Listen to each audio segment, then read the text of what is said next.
If you like the sweet science, get ready to talk boxing on the Gloved Fist podcast with top boxing writers Frank Latirzo and Jack Hirsch. Frank, a former amateur boxer out of Philadelphia, writes for NY Fights and can be seen on the Boxing Channel. Jack, an amateur boxer who competed in the New York Golden Gloves, was a 6-term president of the Boxing Writers Association. And now, here's Frank Latirzo and Jack Hirsch. And we're back. Welcome to Glove Fist. My name is Frank Latirzo, former writer, full-time, sometime observer, joined by former 6-term president of the Boxing Writers Association, smiling Jack Hirsch. Jack, I want to throw a curveball, right off the bat before you can go on. What's up with the Michael Spinks book? Oh, yeah, Frank, don't ambush me like that. But actually, it's okay. You can get it right now. Don't ambush me. I asked him about his book, Brian. No, I'm not too pleased with the slow pace with the publisher. However, it did just come out the past week where you can order it on Amazon and Barnes and Noble if you go to the site, the websites of Amazon and Barnes and Noble. Frank, we're old timers, but a lot of people have Amazon accounts, a Barnes and Noble accounts. You could get it that way, and it's going to be out very soon in the coming days, but you can order it right now.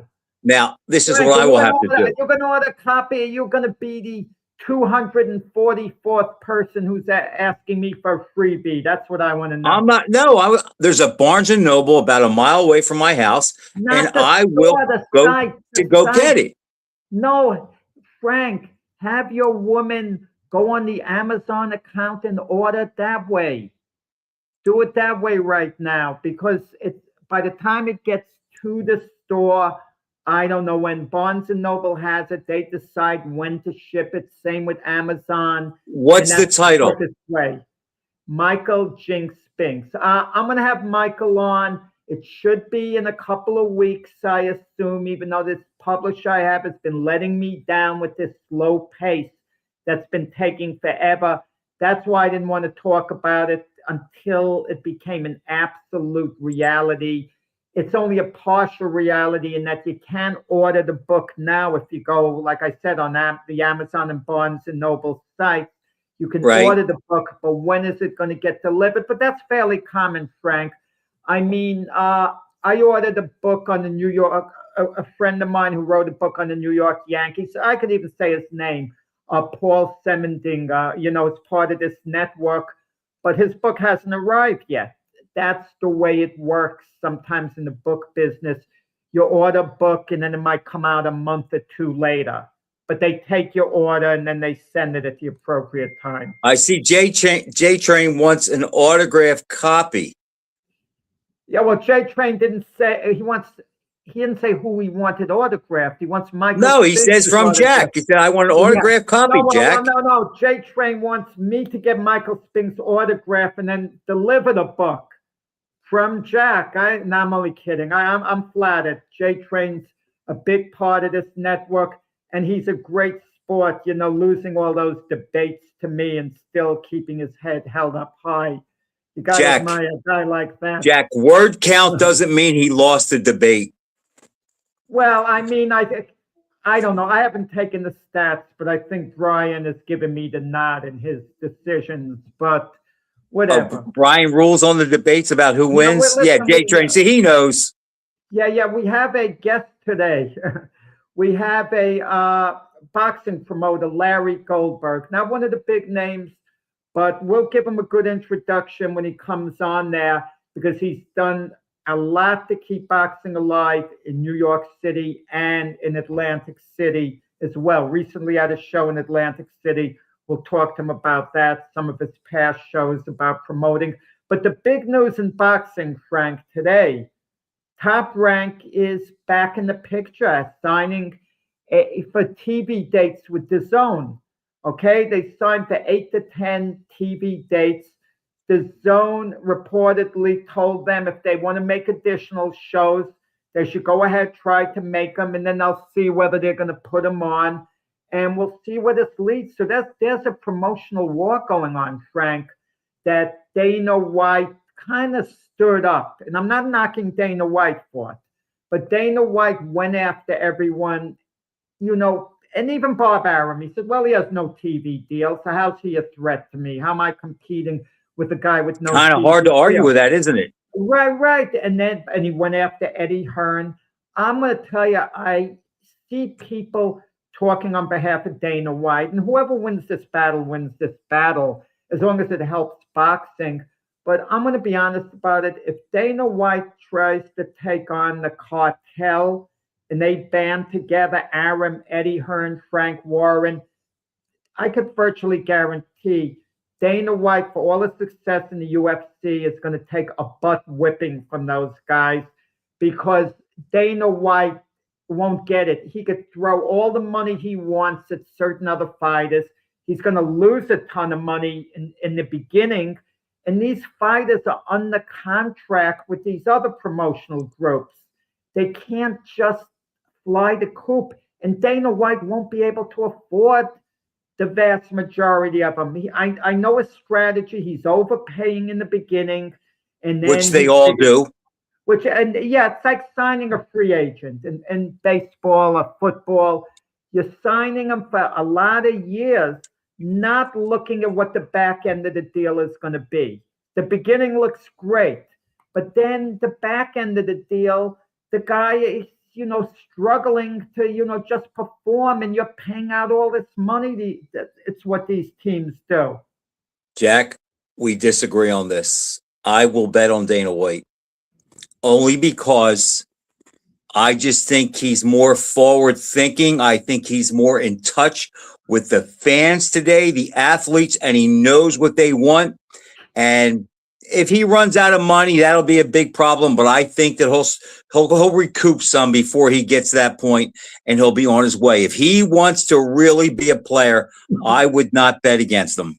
I mean, and you talk about the top ranked fights, they're going to be on DAZN, right? On the zone.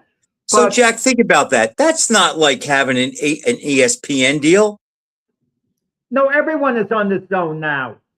But I'm saying the zone, nobody watches the zone except hardcore fans. It's not expanding the base of fans. If Dana White becomes part of the deal, I think there's a better chance that will happen. Jack, Mike Tyson said recently, and Lehman Pauly told me this, so I'm going to quote his quote to me, that today he said, these guys, the fighters of today, he said he goes, I don't even know if it's the money. He said, I just don't think that they want to fight. And if they don't fight, there's no story. And that's why the sport has not maintained where it was when we knew it because of the competition. And look, I don't want to hear there's not good fighters, because there are fighters out there, Usyk, Crawford, Boots, those guys, they could have competed in any level, any era.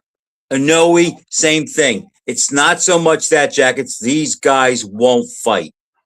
I hate that term, Frank, to say any modern athlete in his sport, well, he could have competed. I'm talking about the elite guys today, Jack, not the mean, the elite.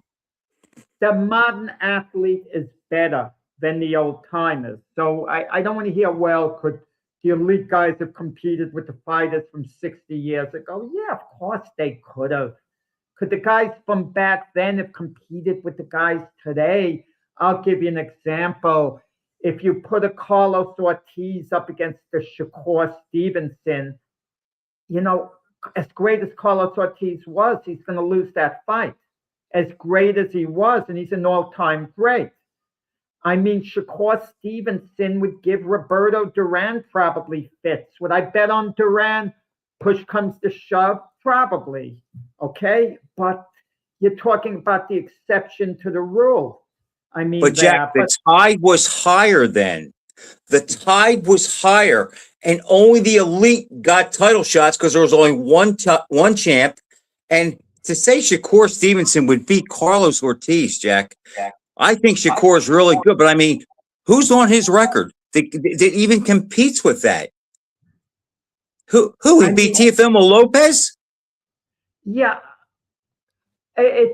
look, that's a debate maybe for another time to dig into, the modern athletes, whatever, because we're talking about with the zone. And you do make a good point. Dana White's UFC is affiliated with ESPN. And if ESPN signs an exclusive deal with Dana White for boxing, UFC, the whole thing, he has an advantage there as far as visibility goes, because ESPN is the network at the end that's generally watched. Okay, but people know about events. Look, Netflix, they did Tyson Jake Paul. They're doing these other crazy exhibitions. Jake Paul is putting real fights, women matches on Netflix shows. David Benavidez. It's a start. I'll give you that. It's a start. David Benavidez against Zerto Ramirez. That's going to be on Netflix, actually. And people are going to tune in for that. I mean, so Netflix is putting on shows that we would see on Saturday and Sunday 20 years ago. Canelo and Terrence Crawford. Wasn't that on Netflix? Okay. Yes. And look, yeah, okay. So, even if Dana White gets the contract with ESPN to do boxing, which would help an awful lot, I mean, there's the competition out there. But this is a good thing with Top Rank getting these shows, because Top Rank didn't have a TV deal. They're back in the game. And Top Rank knows what they're doing, and they have a good stable of fighters. Okay? Yeah, you're right. Alexander Zayas, who looks like he's fighting Boots Ennis now, because the Virgil Ortiz fight fell apart. And who knows what's going to go down with Virgil Are you Ortiz. confident that fight will happen, Zayas and Ennis? I think you hesitated. You're not. You hesitated. You hesitated. I'm not. No, I'll tell you why I hesitate. I think normally the answer would be no. Eddie Hearn is going to have to overpay Top Rank for Alexander Zayas for that fight. He's going to overpay. Top Rank will be associated with the promotion, but Eddie Hearn might be the main guy per se. And they'll generate more money for Zayas' fight than Top Rank or anyone else could, because Eddie Hearn has to keep Boots Ennis happy. He knows Boots Ennis is a future star. He's a star now, but I'm talking about a major star down the line. And it would have happened had he fought Virgil Ortiz. I think Boots would have won in style and been a major star. But Jack, it takes two. I'm sure Eddie Hearn wants that fight to happen. But if I'm part of the Xander Zayas team, I'm not sure I want that fight. That kid's 22 years old? I'm not sure I want that fight, even if he's 24. I don't think I want that fight, because that could be a career ender for Xander Zayas, for him to go on to bigger and better things. There are ways to get around fighting Boots. He doesn't have to. So my point is, I'm not as sure as you that fight will happen. Should it happen? The amount of money he's going to get is going to make it worth it. It's going to be life-altering money. And if I was in charge of Zayas, and even if I thought he was going to lose decisively, I'm going to look at the money he gets and say, I'm managing him. He's going to be set for life after this fight. What's life-altering money, Jack? $15 million? He's not going to get that much. No. Well, then I don't know if I would take that fight. Zayas would get in the range, I would think, $7-8 million. I don't know if that's life altering today, Jack, because he'll walk away with $3.5 million. That's not enough money for a guy like that to live the rest of his life, assuming he's never going to get another big fight. And if he gets mutilated, he goes way to the bottom. Yeah, I mean, I'm not sure the exact value of the fight with the numbers. Could it be 15 million? I don't think it would be that high. We have Larry Goldberg, boxing promoter, backstage, coming on as a guest tonight. So let's bring Larry into the studio.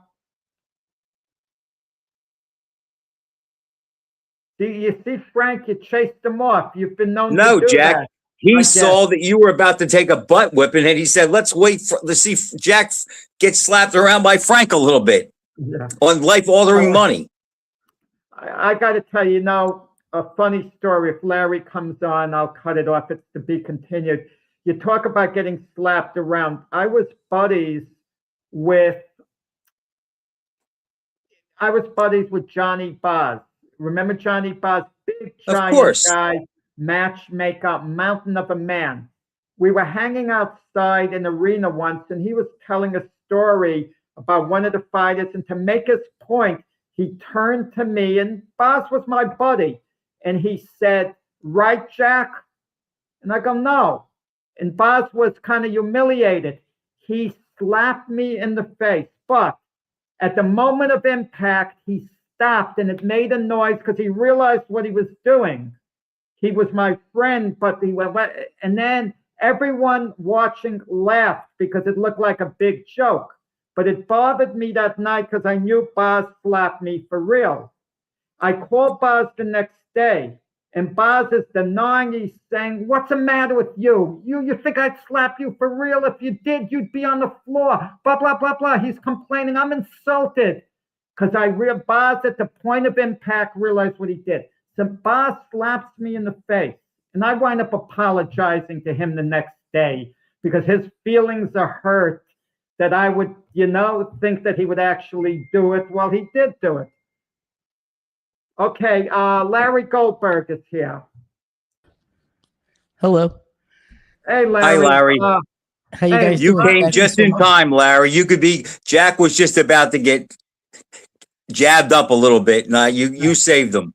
Uh-oh. Well, yeah, Larry would he could put you on one of his shows. Frank was a former fighter. This is Larry Goldberg, boxing promoter, New York-based, promotes New York, Atlantic City.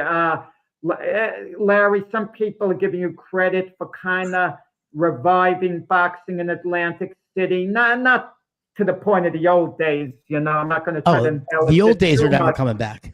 But Never. But you had a show recently there, and I watched it. Larry, on YouTube. It was live on YouTube. Okay, too. So with all the high-priced televised things, and you had good fights. You even had on Madonna's former boyfriend. Okay, on there. I'm not proud of a couple of those fights. And you had a crazy main event that ended so controversially. The two guys were like wrestling, and one fell on top of the other, but they were entertaining fights. How long have you been promoting, Larry? I did an amateur show in April of 2022, and then we came back and did a pro show in October of 2022. And the show you were just speaking of was my 20th show since then. Which is awesome. Now, you promoted most of them initially at Stony Hall in Manhattan. Yes. Correct? Yes. And the one thing, Larry, we were talking about promoters and TV deals, Frank and myself, at the outset of the show. If there's one thing I would advise you to do, and I don't know, have you started doing it? Initially, you didn't do it. I may have mentioned it to you casually. You might not remember. You have to sign some guys to promotional contracts. You're doing like a la carte shows with these guys. Now, of course, if a guy gets big, you hope he would remember you helping build him up. You would hope that. But this is boxing here. There's no loyalty there. I mean, None. Frank would dump me for another co-host if it would benefit him, and we've been together for years. This is If he had a heartbeat. About. Frank, let's talk. Larry, I have a couple questions for you, but before I do, I just want you to answer one question for me. Okay. Do you think $7 million is life-altering money? Yes. For You a do. fighter. Yes. So if What you're would you- Xander Zayas, would you fight Boots Ennis for $7 million knowing that you're probably going to get taken apart, and after taxes and you pay everybody, you're probably going to net $3 million, but your status as an elite fighter is going to be so tarnished, it may take years and years to get it back if you can? Well, those are two different questions. Question number one is for the three of us, $7 million to go live our normal lives would be life-changing money. For a fighter, with the expenses, with the drama, with the ups and downs, knowing how they spend money, it's not as much money. It's not as much money to him as it would be to us. And Floyd Mayweather is a perfect example of that. So it's hard to it's sort of hard to kind of step into their shoes because you don't know who's in their life, who's got their hands in their pocket, how much of that they're getting, are they brokers, managers, other promoters? Well, I've learned the hard way doing this. And there's something Jack and I spoke of on the phone once was, I've learned horrible business practices by being in boxing, and there's a lot of people out there that have their hands out. So what might sound like a lot of money might not be a lot of money. Okay. So I'm going to take that as you agree with me. Okay. No, but there's more to it. But it's just more to it.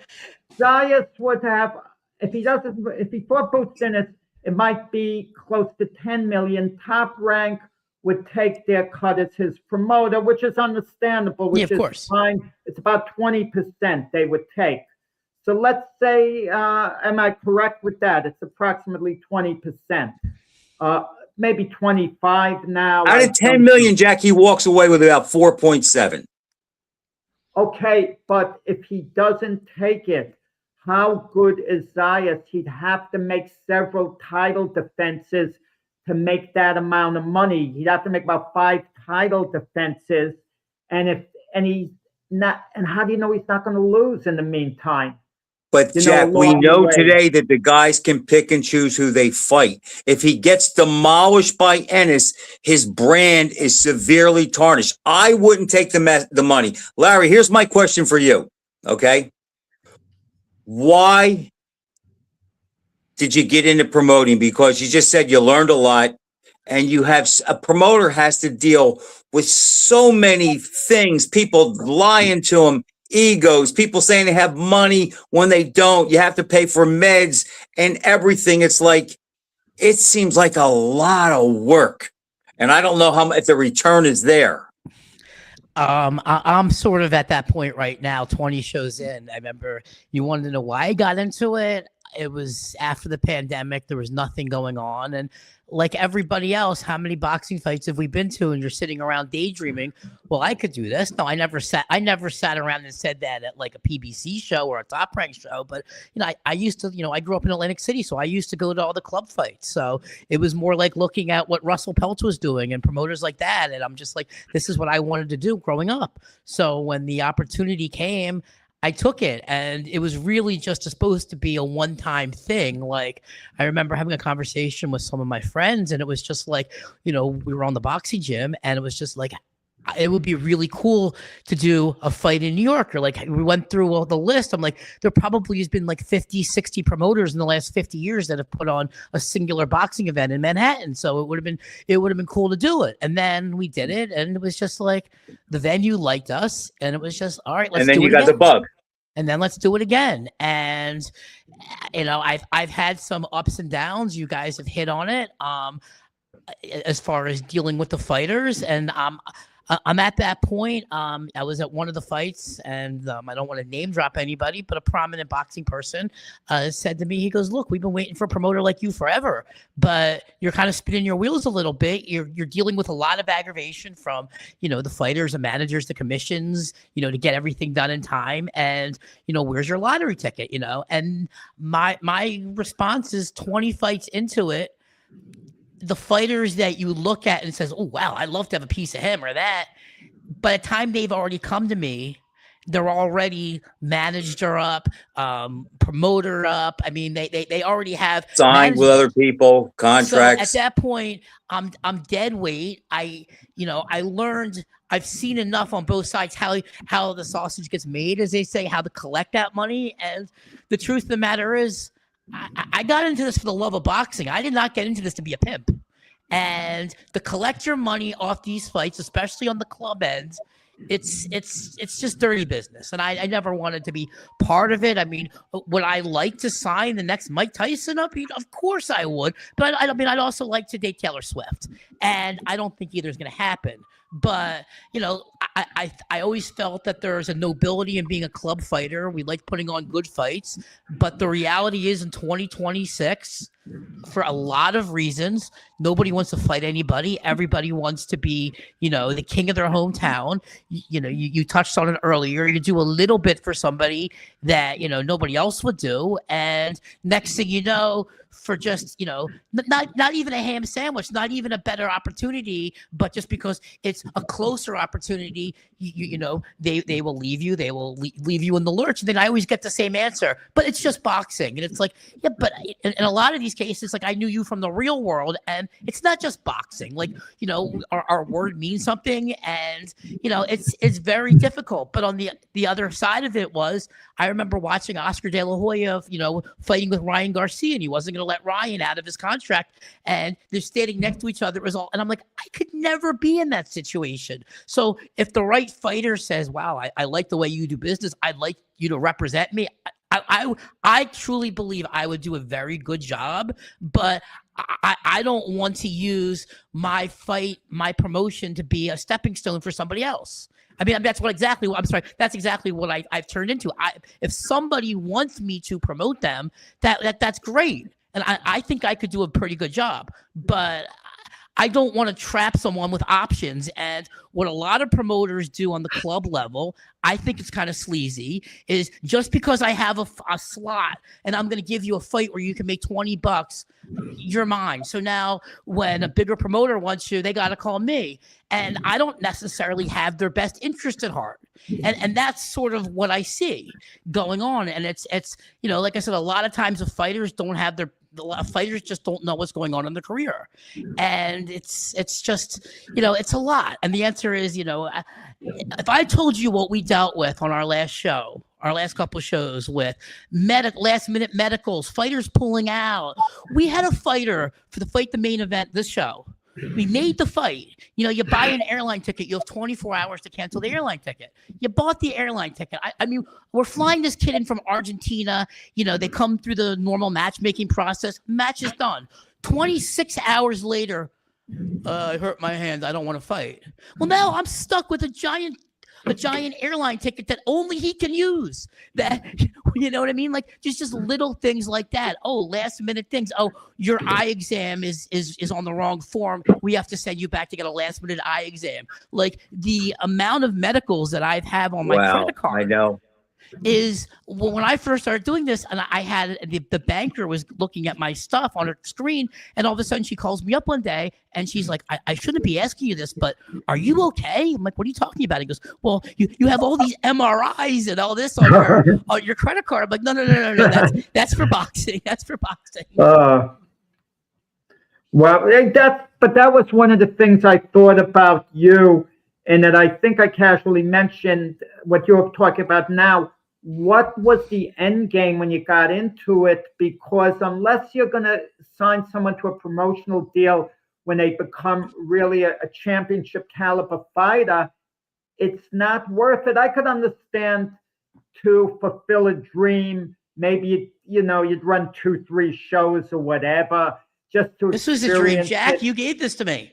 Yeah, exactly. And you earned it. But you earned it. But I'm going to tell you that rather than get on it all, I mean, and that's great getting on it. And I'm sure you'd rather have like a multi-million-dollar fighter. Okay. I mean, I like to have a lot of things. But... Yeah. But no. But the loyalty factor. Let me ask you this: has no names mentioned here? Has there been anyone so far since you started promoting who you had complete faith in who really let you down big time? It's a list, right, Larry? It's a list. Let's just say that if you dealt with me in the real world, and I don't consider boxing the way people for some reason don't feel like they have to act like human beings when they're in boxing. But it's like if we were in the real world and I owned a bar and I dealt with, my father taught me you had to do business on a handshake. Like at the end of the day, we're all going to run into each other again, and it is what it is. Sometimes you win, sometimes you lose. Here, people will go scorched earth. They'll lie to you. They're with you today. They're with someone else tomorrow. They think, well, and then 2 days later they want to be with you again. And then it's just boxing, and it's not. And I've had my heart broken in many, many ways with many, many people. And, at first you blame yourself. Like, it's like, wait a minute, like I've put myself out there and I didn't, but and it was never about, I'm going to make $1 million and sign this guy to, Top Rank. On my shows, it was, okay, these are the guys on the show. Let's try to make them as popular as possible. Like, here, let me just give you an example. We're talking about the Madonna's boyfriend. So here was our last show poster in Atlantic City. I did something that a promoter just doesn't normally do. And the reason was I grew up in Atlantic City. So I decided I wanted to promote local boxing. And I wanted to be like Don Elbaum, who we honored last year. Sure. I wanted to do club boxing. So as much as I love fighter X, Y, or Z, and I do, you would not be on my card unless I had feelings for you personally or your manager. And it's just, what we did on this last card, I'm actually very proud of. Justin Figueroa, who was from Atlantic City, and Josh Popper, who's also from a suburb of Atlantic City. The two of them went to the same high school. So instead of having my PR person, and PR enough, we pay them and they have a certain amount of hits and they work for you and they work the local connections. I brought both of them to their old high school. So instead of a club boxing show, I brought both of these kids, a 6-0 and a 14-0 boxer back to their high school, and they came home as the conquering heroes, which they never would be, because what promoter would bring a fighter back to their high school? And it was good little publicity. Yeah. And originally, like I said, the idea for Atlantic City was different than New York. Atlantic City was going to be like, I wanted to do like a local minor league baseball show, and the idea was, look, Josh Popper and Justin, they're all on the verge of going to the next level. At which point, you then need new people. I wanted to do the series. I didn't want to do the fighter. I wanted to be the guy who brought in local boxing, and it didn't matter if you knew Justin Figueroa was on the card or not, but if you saw Boxing Insider, you knew you were going to get good fights. And again, I'm going to have to name drop him again, just like Russell Peltz. You knew no matter who was on a Russell Peltz card, you were going to see good fights. But wait, Larry, Peltz has been critical of promoters in general, and I know, I just dealt with him. Right, maybe you fall into this category, even though I never heard him mention you by name. He says a real promoter pays the fighter directly. They don't the manager doesn't have to buy fights. Now on club shows, it's tradition, the managers are buying the fights. And maybe that's because for a small club promoter to survive with all the extra expenses, I believe, I'm not certain, and Russell, who's a friend of mine, might get mad at me about this, but I believe that it's more expensive, harder to promote a small club show today than it was years ago because of all the medicals and all the extras that are now tacked on. So the answer is yes. In a short, Russell's correct. However, let's just be realistic. If I could put on 5 Gotti Ward fights every time, I would. If you've ever been to Sony Hall, it holds 600 people. There's a business model. If a Ludabella, if one of these promoters that we deal with isn't putting on one of the fights, it's impossible. Now, in the old days, if we want to go back 15, 20, 25 years ago, I could find fighter A, give him $1,000, fighter B, give him $1,000, a couple $100 of medicals. There's your fight. If they sell 30 tickets each, we're good. Okay. Well, what do you do now in New York? It's $1,700 for medicals. $1,700 for insurance. Another $800 to $1,000 per fighter for medicals. Then, so you're at $3,000 already. A little bit, almost $4,000. Then I got to fly in somebody because nobody in New York or New Jersey will fight anybody in New York or New Jersey. So now you've got airline tickets. Now you've got, so to make a 4-round fight in New York City, a 4-round garbage fight with 2 guys that nobody cares about to open the event, if you don't bring in a manager or a promoter or a sponsor, you're looking at $8,000 to $10,000 for the fight that you two of you are going to be sitting there talking over until the main event happens. And what's a 4-rounder pay today, Larry? It depends if you're on the A side or the B side. Give me a high low. Call it if you're on the, I mean, if you're making your own fight, it's like eat what you kill, like it's your ticket deal. If you're a B side, I mean, the going rate for a B side right now is somewhere between $750, probably around $750 a round to $1,000 a round. How important are ticket sellers on small club shows? Oh no, they are the only thing. The only thing on club shows, because your show is on YouTube, but usually for your shows, you have any type of small TV deal. I've been on the Zone. I've been on SNY, and there's no money in it for a guy like us. Any sponsorship that could help out a little bit? Yeah, the answer is yes. There are in Atlantic City. We have a law firm, a baseball card store, Caesars Interactive. You know, they all give us a little bit. A doctor, but on the when we were on the Zone, I mean, it was a very low number to the point that certain people didn't believe it. And it's just. But Larry, why not do this?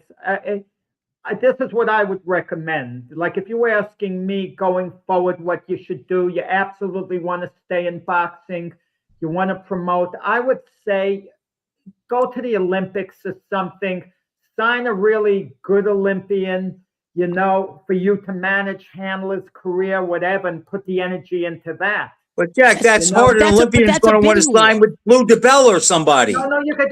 Lou DiBella's not that big right now. You know what I mean, Jack. You're competing with my point. You're competing with Zuffa. You're competing with David McWhorter. Oh no, they're not going to get. You're competing with a lot of people. But they slipped through the cracks. Some really good fighters. They signed the guys with the big names. Yeah, but I've had good fighters come in my periphery.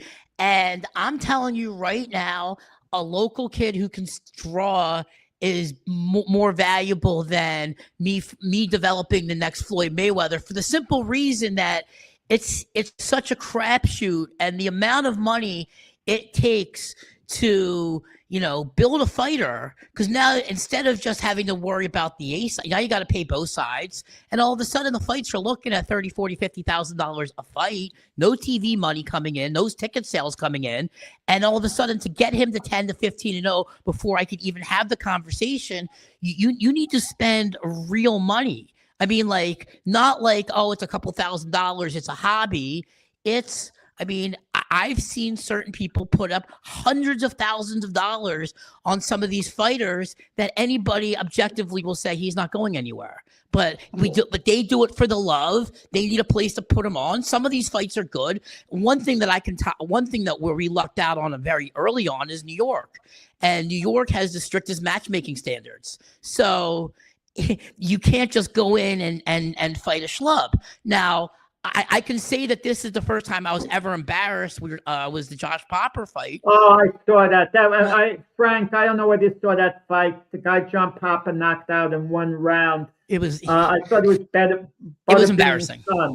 He looked just like a young Butterbean. That's it. We are insulting the great Butterbean. Larry, I have a question for you.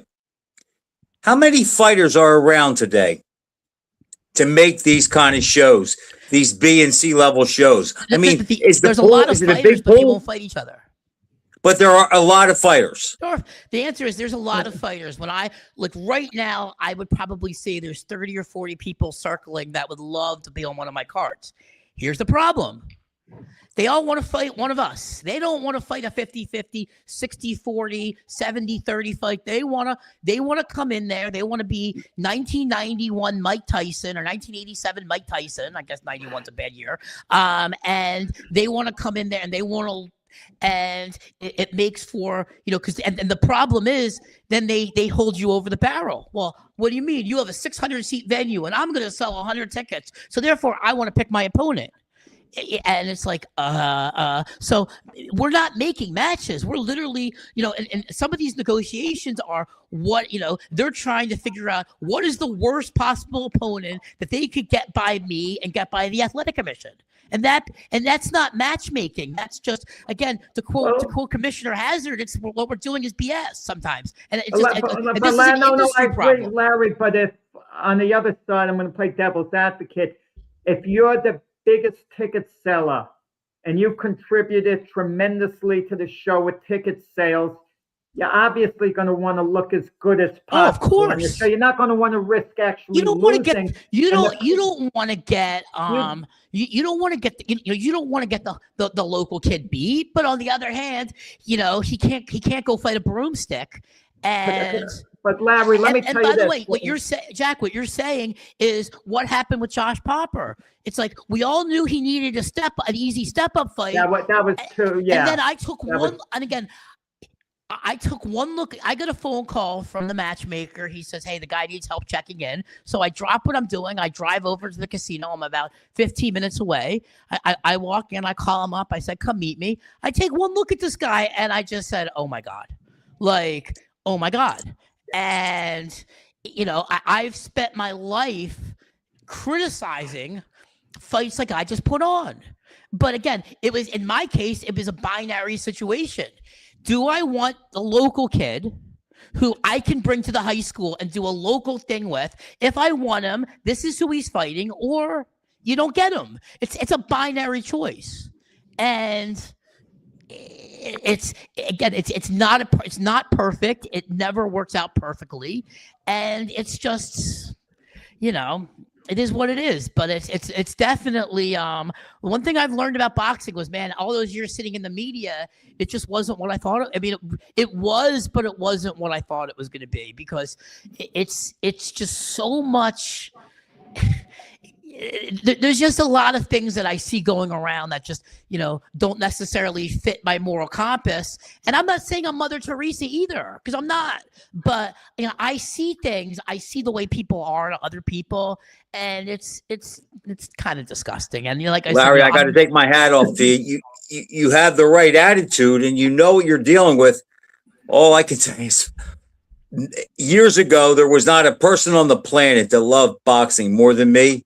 But after being around it, it's like, and knowing what I know, it's really not a sport where I would want it to be my main go-to as far as my livelihood. It really is. There are just so many things, even in the writing business.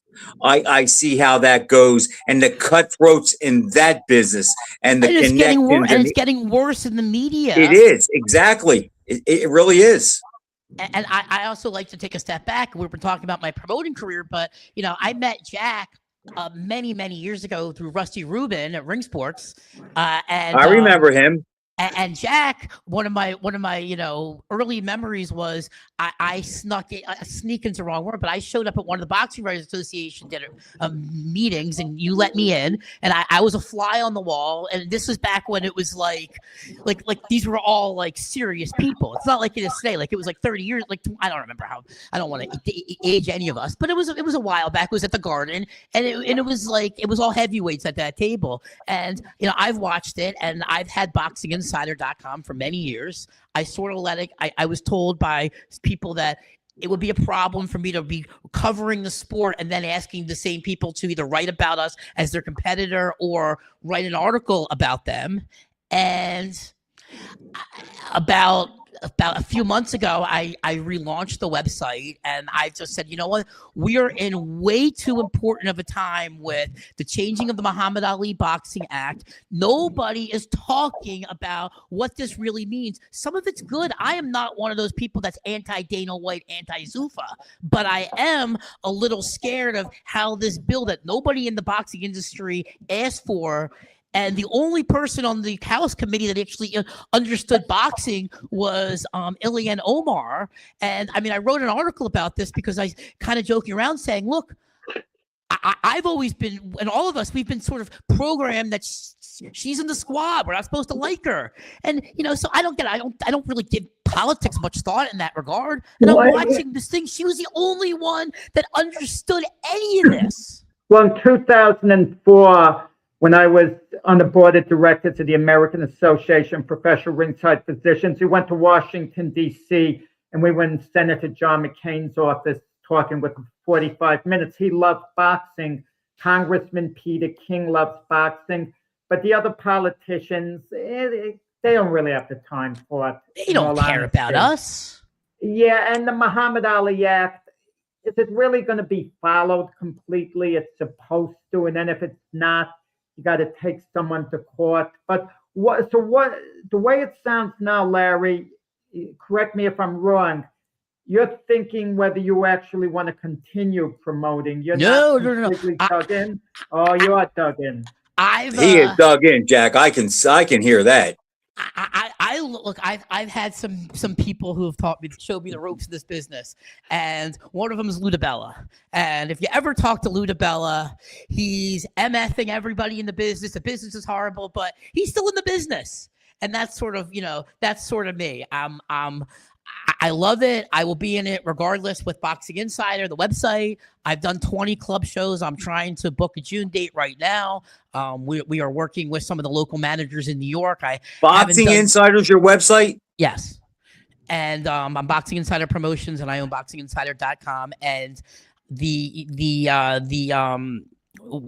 I'm looking right now to I'm talking to a few different managers, and I'm looking to make a return to New York. We have, a couple interesting announcements, but again, I've learned the hard way doing these club shows that I'm not just going to say, hey, I got May 15th, let's make a card, and then I'm struggling. No one wants to fight because May 15th only means something to me. I'm not calling up Sony Hall until I say, oh, I have such and such and such and such on the card. Great. Now I'll call up Sony Hall and book May 15th around them. So the answer is I will be 100% coming back to New York, but Eric Botcher, my matchmaker, said to me yesterday, he goes, look, it doesn't matter how long you've been doing this.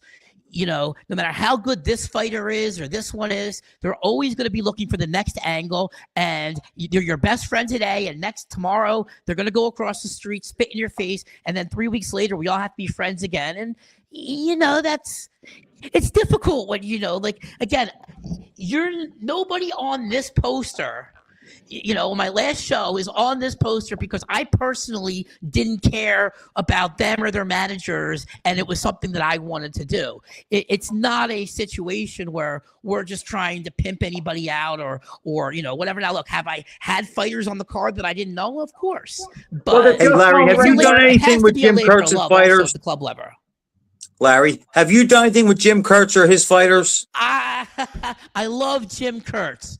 He's one of my better friends in boxing. Jim Kurtz, I put in my last article, Jim Kurtz walked up to me after the Bruce Seldon fight and said, after the Josh Poppers fight, and says, because me and him, we grew up in both Atlantic City, so we like to bust each other's chops. He walks up to me and he goes, you can never ever give us or anybody a hard time over their choice of opponents after that. And I looked at him like, you're right. It's a shame, Larry. It's a shame with Jim's a good guy. Jim is a great guy.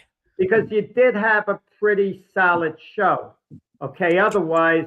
No. Look, I can honestly say that after 20 shows, and this is all credit to Eric Botcher, I don't think we've ever had a show where people left disappointed. Now, I think we had one show that we had too many matches on and it dragged on a little long. And a couple of those matches were like kind of boring decisions where people put on fights that were, and then my claim to fame was we did a 3-fight show, 3. In New York, it was last February. We had 6 fights on Sunday. On Thursday or Friday, I don't remember what day of the week we ran, we had 3. Snow, BS, and financially I got murdered, but everyone in that venue was happy. And then I came back 3 months later. Talk about bad. Some of this is just luck. We come back 3 months later, and I made my first WBC junior silver belt match. But I think, correct me if I'm wrong. And we had to cancel it 2 days before the weigh-in.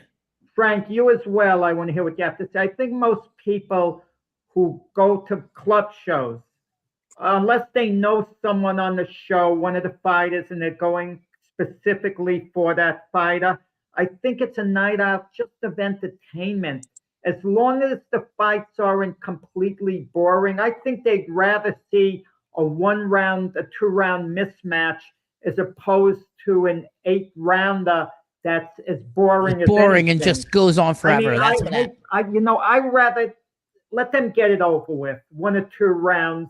Even a pop-up fight, I'd rather see that than 8 monotonous rounds because I'm there to be entertained. I don't want to be bored. I agree, Jack. Every once in a while, you get a stinker, but it's just it's really just a matter of sometimes you get lucky, sometimes you don't. Now, we were talking about Johnny Buzz before. He was matchmaker for a show in Staten Island. This was something like around 1980. He had 5 fights on the show, and it lasted a total of 7 rounds. And I spoke to Buzz after the show. I told him, this is outrageous. This was like the worst show I ever saw, these mismatches. And he said, but look what a good time everyone had. People were mingling, laughing, joking between fights. They had a night out. And that stuck with me. People had a good time just having a night out. I can tell you from a professional business standpoint, the fights that people thought I made money on, we lost money, and the fights the other way around. And sometimes you just get lucky. Sometimes that ticket seller is boring as molasses, but he has a lot of friends. And sometimes, the fighter that you've never heard of, that an out-of-town manager is putting on your card, steals the show. And you really can't plan for this. Like, I couldn't have planned for how my main event ended the other night. Yeah, but Larry, you're based out of Atlantic City, right? I live in beautiful Midtown Manhattan, but I am originally from Atlantic City. So that's sort of my geography. Okay. Because I was going to ask you, how many gyms are there in Atlantic City now? You got the Atlantic City PAL, Pleasantville Recreation Center. Pleasantville Rec's been around a while. I know that. They closed. Julio Sanchez, shout out to him. He's Bruce Seldon's trainer. He's with our friend Jim Kurtz. He brought that gym back to life. It was his son. We used one of our local draws down in Atlantic City is his son, Jules Sanchez. So I took him. He fought on my. I didn't. So what I did in Atlantic City was different. I did when I got licensed in New Jersey, I was on the New Jersey website, and I stumbled upon a grant that Commissioner Hazard and them wrote during COVID that was giving certain gyms $65,000 if they did certain things, including an amateur show. And Atlantic City was listed. It's like, really? Okay, it's interesting. We had some, so I walked into the Atlantic City PAL for my first show. I give them a bunch of tickets. We matched that. We gave them $1 for every ticket we sold. We have a very good rapport. Every show we give money to the PAL. But what I did was when Tropicana was set up for the pro show, instead of them taking it down on Sunday morning, take it down on Monday morning. You give me a deal, let me run it the other day, and then I donated it to the PAL. So we've done 2 Atlantic City Police Athletic League amateur shows where these kids get to fight the Tropicana. So on the first one, Julio Sanchez fought as the amateur. So then his dad calls me up because I want to take this kid pro. So he fought a guy that Russell got us for him at the last show. He fought, he comes out with the Pleasantville High School marching band, and it's like I said, it's a fun thing. Like there's a local community aspect to the boxing down there.